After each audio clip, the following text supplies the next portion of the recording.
अभी हम बनाएंगे गेम ओवर स्क्रीन। और गेम ओवर स्क्रीन बनाने से पहले आपको जानना पड़ेगा यूआई के बारे में। यूआई क्या होता है? यूज़र इंटरफेस, जैसे कि हमारा हेल्थ बार, टच इनपुट्स, कोई टेक्स्ट हो, बटन हो, या फिर गेम ओवर स्क्रीन या फिर बॉस स्क्रीन, ये सब क्या है? यूआई है।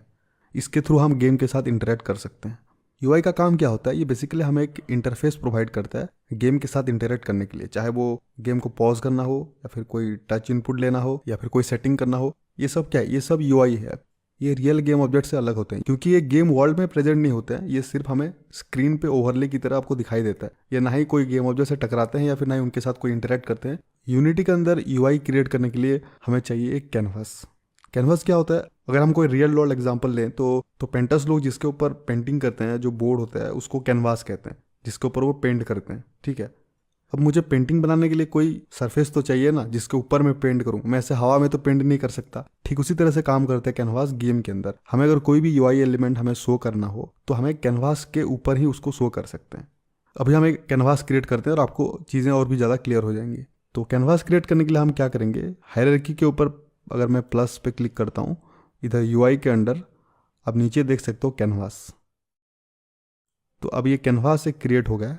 इसके साथ साथ आप देख सकते हो कि इवेंट सिस्टम नाम का एक गेम ऑब्जेक्ट भी क्रिएट हो गया। ये क्या है मैं इसको एक्सप्लेन करूंगा थोड़ी देर में। सबसे पहले हम कैनवास के बारे में जानते हैं।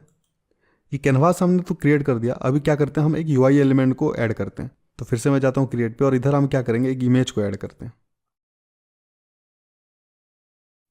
अभी आप देख सकते हो स्क्रीन पे यहाँ पर एक इमेज ऐड हो गया है। अब हमने यूआई एलिमेंट्स ऐड किया, इसको हम स्क्रीन पे तो देख पा रहे हैं लेकिन हमारा सीन के अंदर अभी नहीं दिख रहा है। लेकिन अगर मैं कैनवास पे डबल क्लिक करता हूँ तो आप देख सकते हो अभी ये सब कैनवास शो हो रहा है। कैनवास जो है वो ओवरले की तरह काम करता है, तो ये प्रॉपर स्क्रीन साइज के हिसाब से आपको ऊपर दिखता है। और जो गेम ऑब्जेक्ट्स वगैरह होते हैं ये नॉर्मल सीन में होते हैं, कैमरा उसको रेंडर करता है उस क्वालिटी में। ठीक है। अब यूआई एलिमेंट और नॉर्मल गेम ऑब्जेक्ट में डिफरेंस क्या होता है अभी मैं आपको दिखा देता हूँ। यूआई एलिमेंट कैनवास के ऊपर प्रेजेंट होता है। अगर मैं इसको कैनवास के बाहर ले जाऊंगा, अब ये कोई काम का नहीं है। अब ये रेंडर नहीं होगा क्योंकि ये कैनवास के बाहर आ चुका है, तो अब ये रेंडर नहीं होगा। ठीक है। मैं इसको फिर से बैक कर देता हूँ। कैमरा के ऊपर अगर आप डबल क्लिक करोगे तो ये फोकस पे आ जाएगा। अभी अगर मैं कैमरा को थोड़ा मूव करूंगा तो आप देख सकते हो कि सब ऑब्जेक्ट जितना कैमरा रेंडर कर उतना शो हो रहा है, लेकिन जो इमेज है वो अपनी जगह पर फिक्स है क्योंकि ये स्क्रीन के ऊपर एज ओवरले काम करता है। ठीक है। अब कैनवास के बारे में हम थोड़ा सा और कुछ चीज़ें जानते हैं। इधर तो हमने मैनुअली जाके कैनवास को क्रिएट किया। अब अगर डायरेक्ट अगर जाके यूआई पे अगर कोई भी यूआई एलिमेंट क्रिएट करोगे तो ये पहले चेक करेगा सीन पे कोई कैनवास है या नहीं। अगर कोई कैनवास है तो उसके अंडर तो इसको ये ऐड कर देगा, लेकिन अगर नहीं है तो ये ऑटोमेटिकली ये कैनवास क्रिएट करेगा और उसके बाद यूआई को ऐड कर देगा। अब कैनवास के कुछ प्रॉपर्टीज़ के बारे में हम थोड़ा सा जान लेते हैं। इधर आप देख सकते हो यहाँ पर रेक्ट ट्रांसफॉर्म दिखा रहा है। ये बेसिकली ट्रांसफॉर्म ही है, लेकिन इसमें जो पोजीशन है वो रियल वर्ल्ड वाला पोजीशन नहीं है, ये यूआई वाला पोजीशन है जो कि स्क्रीन के ऊपर काम करता है। इसके वैल्यूज़ को हम चेंज नहीं कर सकते क्योंकि ये स्क्रीन के हिसाब से अपने आप को मॉडिफाई करता है। आप देख सकते हो इधर हमने जो सिलेक्ट किया था पोर्ट्रेट वाला, अगर मैंने इसको यहाँ पर कोई दूसरा रेशियो में लेता हूँ, आप देख सकते हो इसका साइज चेंज हो रहा है। हमने जैसा स्क्रीन साइज लिया उस हिसाब से अपने आप को ही फिट कर देता है। अब नीचे आप देख सकते हो इधर एक कैनवास कंपोनेंट है। इसके अंदर है रेंडर मोड।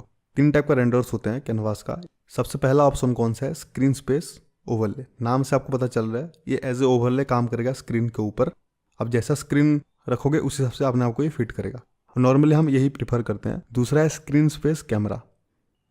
ये कैसे काम करता है? इधर हमें एक रेंडर कैमरा को स्पेसिफाई करना पड़ेगा क्योंकि सीन के अंदर हम मल्टीपल कैमरा चाहे रख सकते हैं। तो मान लो हम चाहते हैं कि ये कोई स्पेसिफिक कैमरा पे ही रेंडर करे।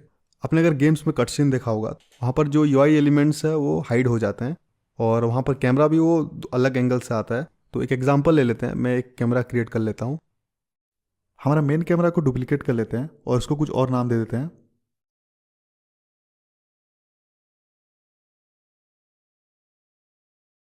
तो कैमरा क्रिएट हो चुका है। अब क्या करते हैं, ये जो कैनवास है यहाँ पर हम स्पेसिफाई कर देते हैं हमारा जो रेंडर कैमरा है। अब हमने कैमरा को स्पेसिफाई कर दिया। अब यहाँ पर अभी देख सकते हो एक नया ऑप्शन भी ऐड हो गया, सॉर्टिंग लेयर। तो यहाँ पर अब स्पेसिफाई कर सकते हो आप कौन सा लेयर पे इसको रखोगे। अब क्या होगा, ये कैनवास तभी आपको शो करेगा अगर ये कैमरा एक्टिव है तो। अगर ये कैमरा अभी एक्टिव नहीं है तो फिर ये शो नहीं करेगा। ठीक है। तो इस तरीके से काम करता है। और थर्ड चीज़ जो है वो वर्ल्ड स्पेस।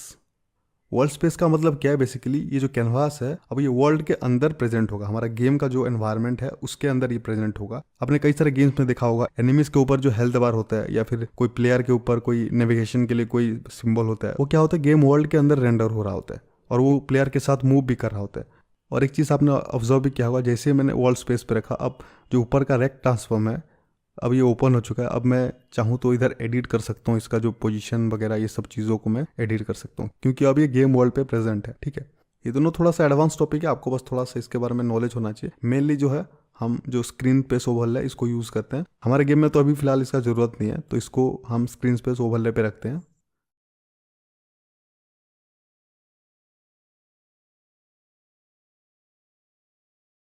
नीचे एक प्रॉपर्टीज़ दिखा रहा है सॉर्टिंग ऑर्डर। और सॉर्टिंग क्या होता है मैंने आपको बताया था, जैसे इमेज के लिए काम करता है ठीक उसी तरह कैनवास के लिए भी काम करता है। सीन के अंदर मान लो बहुत सारे कैनवास है, तो कौन सा आगे रहेगा कौन सा पीछे रहेगा ये सॉर्टिंग ऑर्डर डिसाइड करता है। जिसका वैल्यू ज़्यादा है वो ऊपर सबसे रेंडर होगा और जिसका कम है वो पीछे रहेगा। ठीक है, बाकी सब तो ऐसे ही नॉर्मल डिफॉल्ट पे ही रहता है, इसमें हमें ज़्यादा कुछ चेंजेस करना नहीं होता है। अभी नेक्स्ट कंपोनेंट को देखते हैं, कैनवास स्केलर। ये डिसाइड करता है कि हमारा कैनवास कैसे स्केल होगा हमारा स्क्रीन साइज के हिसाब से। हम अगर गेम बना रहे हैं तो मल्टीपल डिवाइसेस का अलग अलग स्क्रीन साइज होता है, तो उस हिसाब से ये कैसे अपने आप को स्केल करेगा, अपने आप को फिट करेगा उस स्क्रीन में, उसको ये डिफाइन करता है। यहाँ पर कुछ सेटिंग्स है। अब इसका पहला प्रॉपर्टी है यूआई स्केल मोड। इसका मतलब कैनवास के अंदर जो यूआई एलिमेंट्स है वो कैनवास के साथ कैसे स्केल करेंगे इसको ये डिफाइन करता है। इधर सबसे पहला है कांस्टेंट पिक्सल साइज। इसका मतलब क्या है, यूआई एलिमेंट्स जो होंगे कैनवास के अंदर उनका साइज फिक्स्ड होगा। दूसरा क्या है, स्केल विथ स्क्रीन साइज। इस पर क्या होता है, हमारा जो यूआई एलिमेंट्स है वो स्क्रीन साइज के हिसाब से अपने आप को फिट करते हैं। कोई छोटा मोबाइल स्क्रीन है तो फिर वो एलिमेंट्स छोटे दिखेंगे, और अगर कोई बड़ा स्क्रीन है तो फिर वो यूआई एलिमेंट्स भी उस हिसाब से बड़े दिखेंगे। नीचे कुछ ऑप्शन भी खुल जाता है अगर इसको सिलेक्ट करेंगे तो, जैसे कि रेफरेंस रिजोल्यूशन। स्क्रीन के हिसाब से बड़े या छोटे होंगे, लेकिन जो रेफरेंस स्क्रीन है मतलब डिफॉल्ट स्क्रीन कौन सा रहेगा उसके लिए हमें इधर रेफरेंस देना पड़ेगा। हम इधर 1080p पोर्ट्रेट के लिए बना रहे हैं तो हमें इधर उस हिसाब से वैल्यूज पुट करने पड़ेंगे। अभी हमने रेफरेंस रिजोल्यूशन सेट कर दिया है, तो अभी अगर हम इधर कोई यूआई एलिमेंट ऐड करेंगे तो हम देख पाएंगे कि 1080p पोर्ट्रेट स्क्रीन पे ये कैसा दिखेगा। अगर स्क्रीन अभी बड़ा या छोटा होगा तो ये इस रेशियो के हिसाब से अपने आप को एडजस्ट करेगा। अभी नीचे एक प्रॉपर्टी दिखा रहा है स्क्रीन मैच मोड। अगर हमने रेफरेंस रिजोल्यूशन तो दिया है 1080p, अगर कोई स्क्रीन इससे छोटा है या फिर बड़ा है तो ये किस तरह से अपने आप को फिट करेगा। अलग अलग तरीका होता है, जैसे कि एक्सपांड करेगा तो ये अपने आप को इस हिसाब से स्केल करेगा या फिर उसको श्रिंक करेगा। ये दोनों हम नॉर्मली यूज़ नहीं करते हैं, हम यूज़ करते हैं विड्थ और हाइट को। अब स्क्रीन अगर साइज बढ़ गया तो ये क्या करेगा, या तो हाइट को या फिर विड्थ को उस हिसाब से मैच करेगा।